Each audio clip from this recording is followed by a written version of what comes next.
On a cold December night in 1967, just a mile from the lights of Miami, a small luxury cabin cruiser drifted quietly across the water.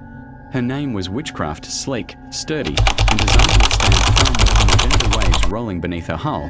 She was considered almost unsinkable. But before the next sunrise, Witchcraft would vanish without a trace, becoming one of the most baffling disappearances ever linked to the Bermuda Triangle. The Witchcraft was owned by Dan Burek, a seasoned yachtsman who knew these waters better than most. It was supposed to be a peaceful outing. Just two men, calm seas, and a boat built for safety. At 9 p.m., only minutes after leaving the dock, Burek made a calm, controlled call to the Coast Guard. He explained that the Witchcraft had hit something, possibly a submerged object, but there was no panic in his voice. No mayday.no urgency. He simply needed a tow. Coast Guard, this is the Witchcraft. We've had a little trouble here, but we are not in any immediate danger. The Coast Guard responded immediately. They expected to find it within minutes. But when they arrived, everything was gone.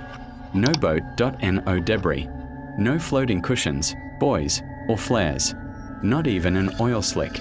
It was as if the Witchcraft had dissolved into the dark water. Over the next days, aircraft and ships swept over 300 square miles.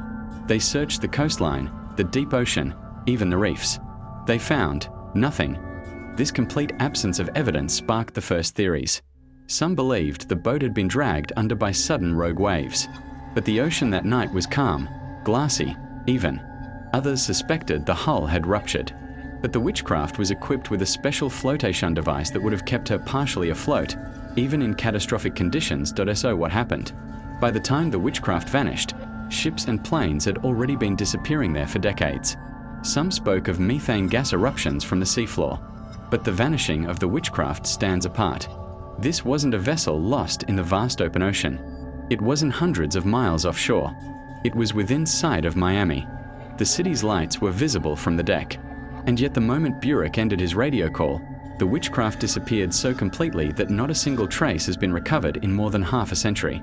To this day, the fate of the Witchcraft remains an unsolved maritime mystery, one that defies logic, challenges investigators, and fuels countless theories. Was Burek wrong about the danger? Did they encounter something unpredictable? Something that swallowed the boat before help could arrive? Or did the Bermuda Triangle claim yet another victim? More than 50 years later, the sea keeps its silence.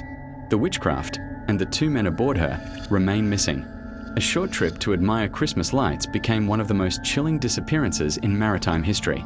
And tonight, somewhere in the dark waters off Miami, the ocean still holds the secret of what really happened to the Witchcraft.